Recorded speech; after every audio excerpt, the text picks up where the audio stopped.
Hey everybody, Jim Powers with NCAA.com. Glad to have you with us as we continue with our NCAA Division II Elite Eight pre-championship press conferences. And joining us is a very excited crew from Daemen College and their head coach, Mike MacDonald, and one of their outstanding student athletes, Andrew Sischo. And guys, what a great run it's been for you all. I mean, not only are you in the Elite Eight, but your women's team's in the Elite Eight. And Mike, talk a little bit about how exciting it is up there to have not one but both teams playing for a national championship next week.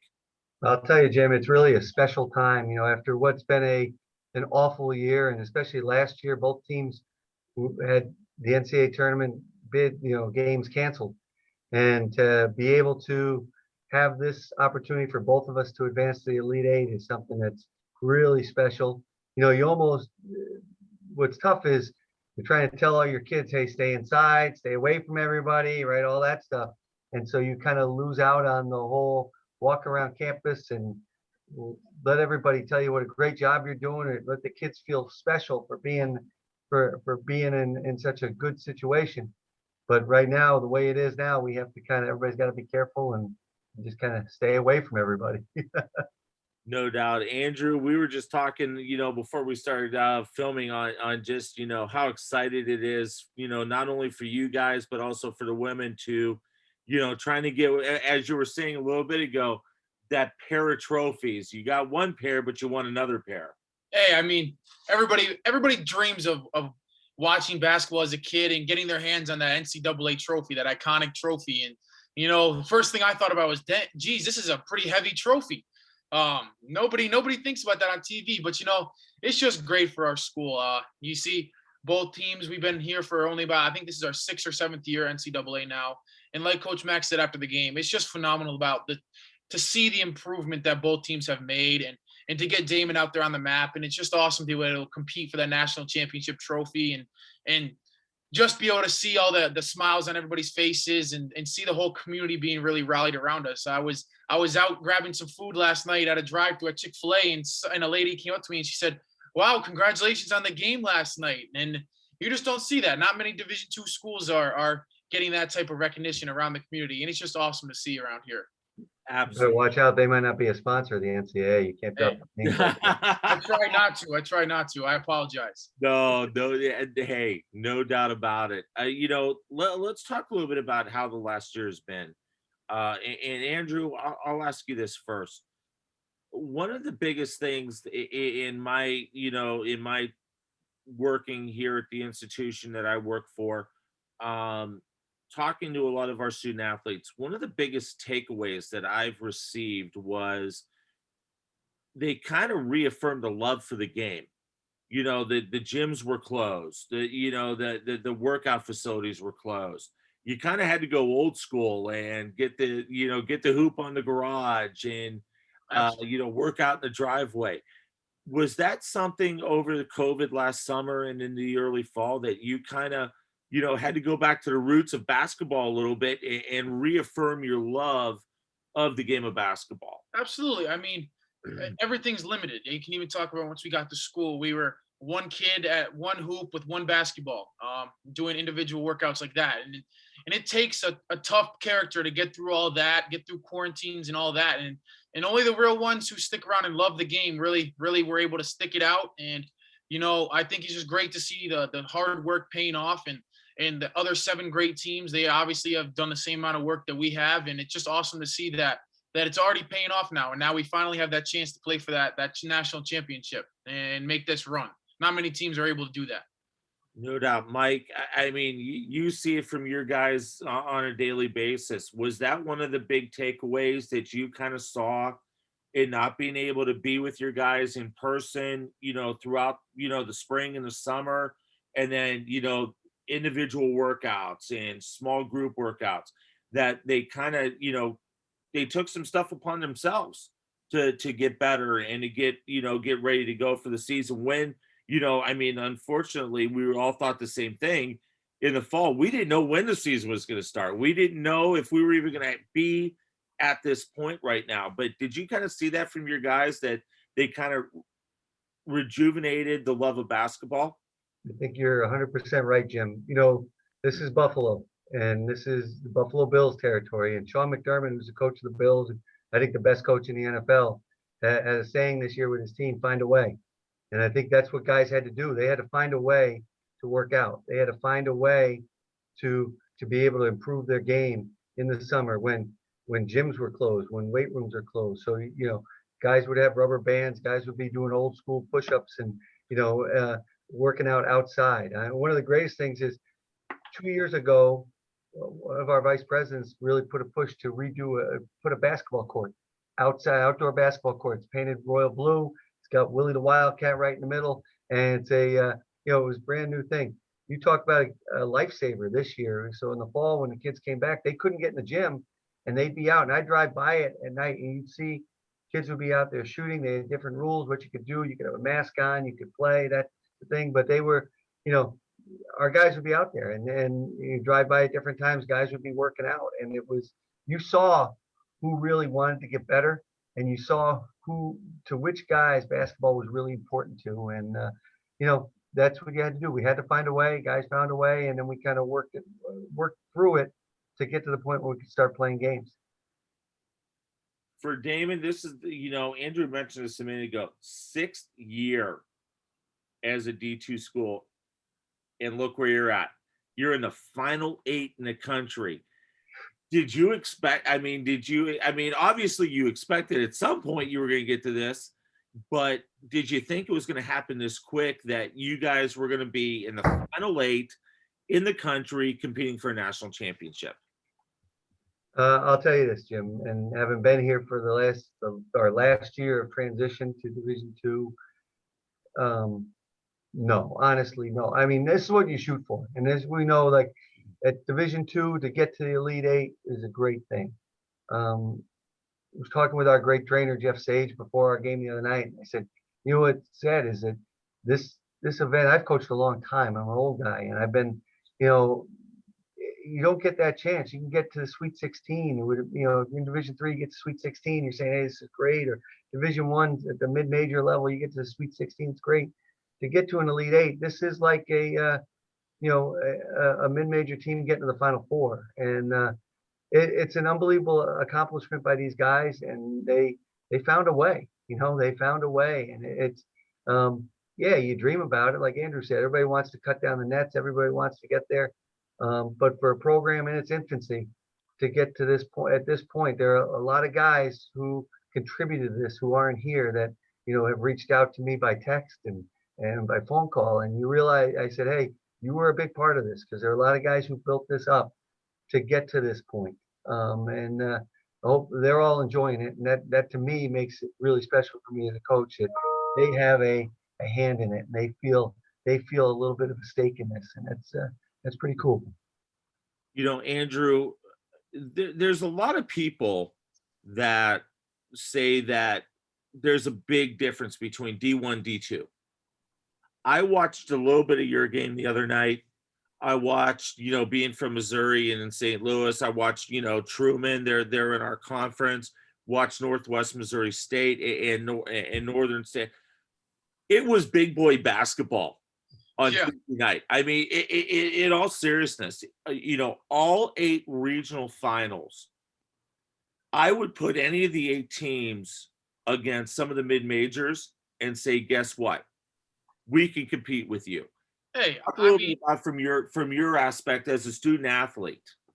You can go back. This is one of the things that it starts with Coach Mack, and this can go all the way up the line at Daemen College. We've had a great opportunity here to play a lot of great teams. You can say we played the University of Buffalo when they beat Arizona, and they beat Arizona State, and we were right out there competing. Yeah, the game might have went a little different that year. They were very, very good, and now we saw that at the end of the year, beating a tough West Virginia team and a good Syracuse team. And you can go all the way up to, we played Syracuse in the Dome. That's top big Power 5 conference. It's ACC, and we were down 12 with 5 minutes to go. You can just see, and then we go out last year to Missouri. We played Northwest Missouri State, and I take out the first 5 minutes and the last 5 minutes, and it's a 1-possession game. It's a 1-point game.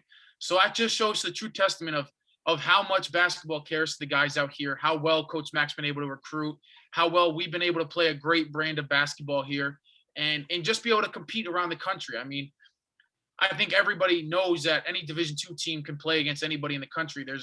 We're basketball players. Once the ball goes up, we're basketball players. And that's a great line from one of our true freshmen here, Andrew Mason. Been great for us this year.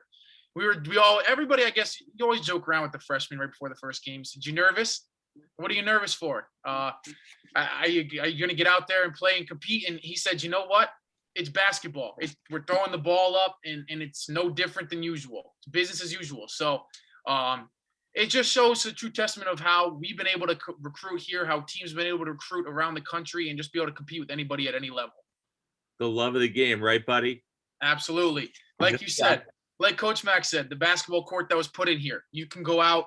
We were there till the lights were turned off. I think they were shut off at 1 or 2 in the morning.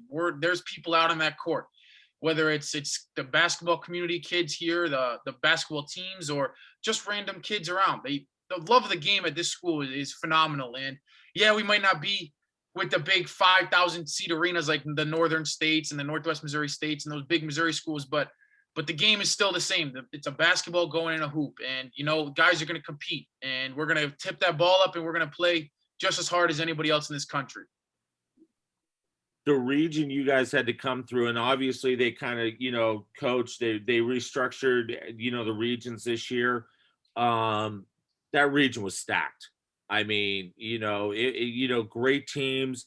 You guys had to kind of traverse a few landmines to get to where you're at right now. Talk about that run and just, for you personally, I mean, 100 plus wins as a head coach and, trying to get through COVID. And then you got to say, okay, we've made it this far. Now we've got this region that we've got to traverse to get to the Elite Eight. Talk a little bit about that.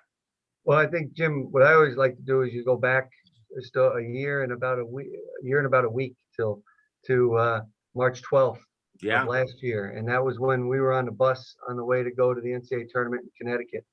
We were playing in Bridgeport, and we got about 3 hours out of Buffalo, and all the conferences tournaments started getting canceled.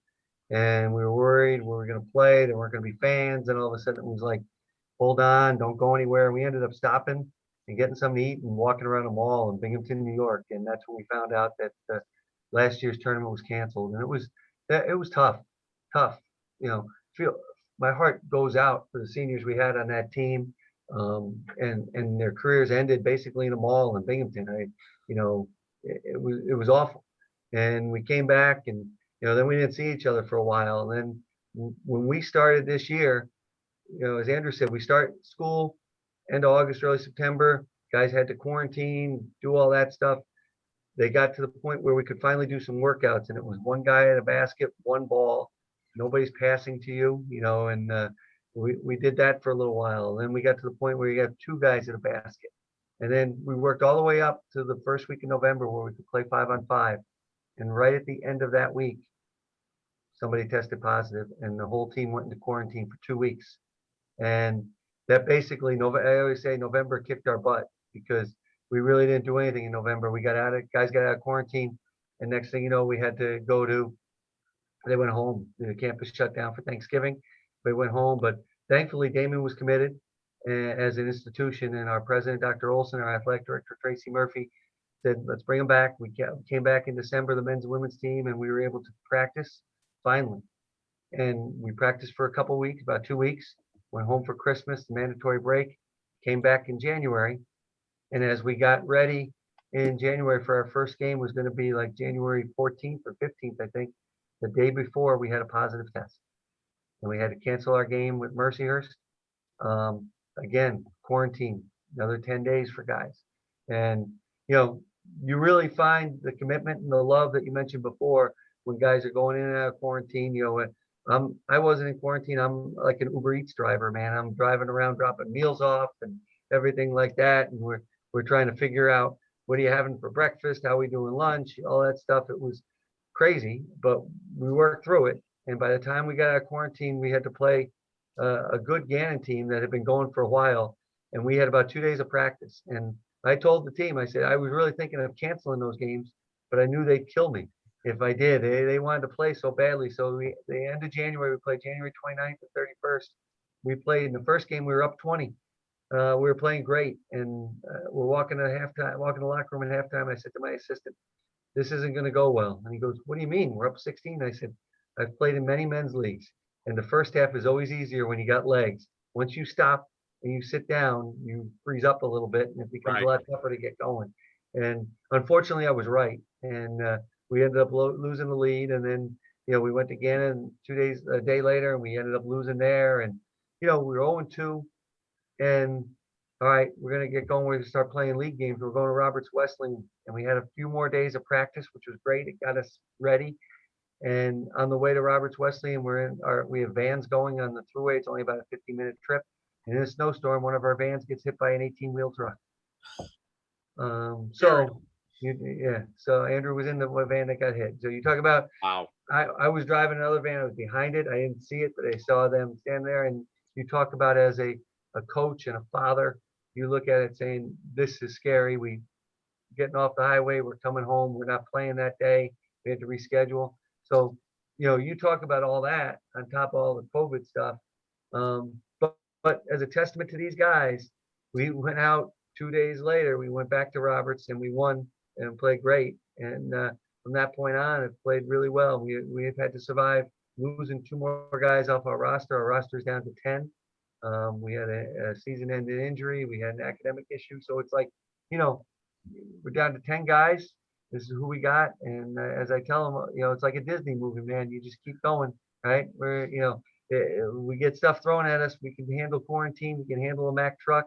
We can handle snowstorms. We can handle losing some games. We just keep going. And they've been through a lot.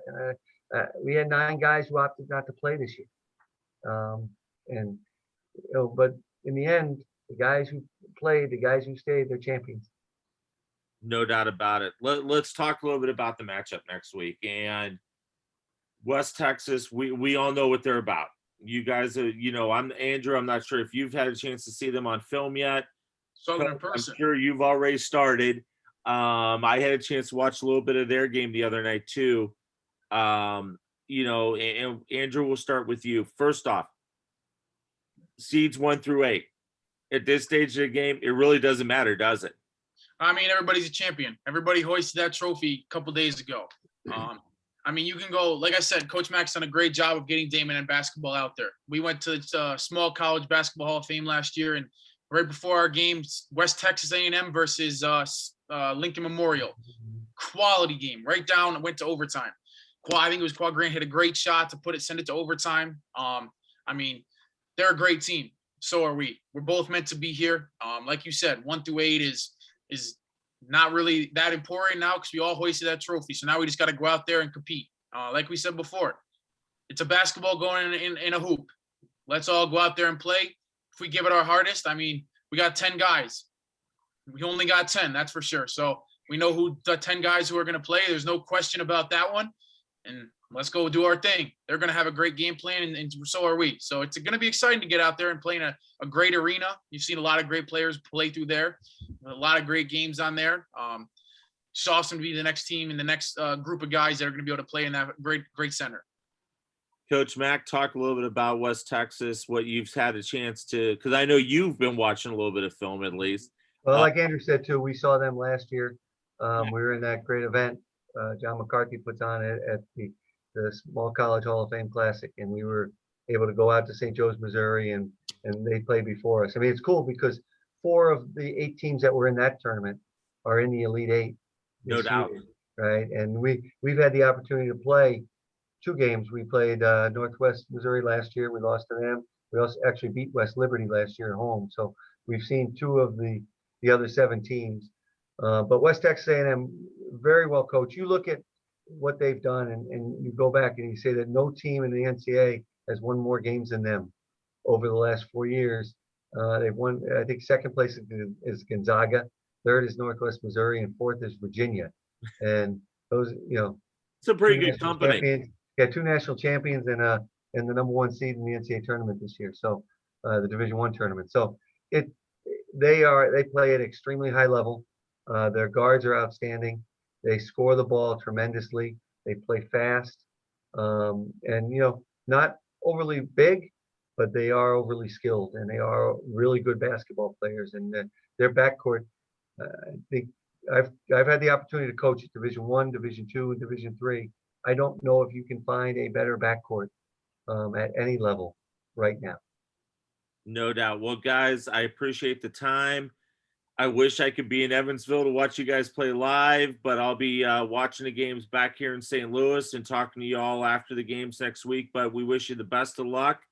And what a great year for Daemen. What a great year, not only for your program, but for the women's program. And, we wish you the best of luck against West Texas A&M next week. Thank you, Jim. We appreciate you taking the time and promoting Daemen College basketball. Mike MacDonald, Andrew Sischo joins us here. And once again, they'll take on West Texas A&M next week in the Elite Eight quarterfinals in Division II. We thank them for their time, and we thank you, the fans, for tuning in to NCAA.com. I'm Jim Powers. We will talk to you very soon as we get ready for the Elite Eight in Evansville.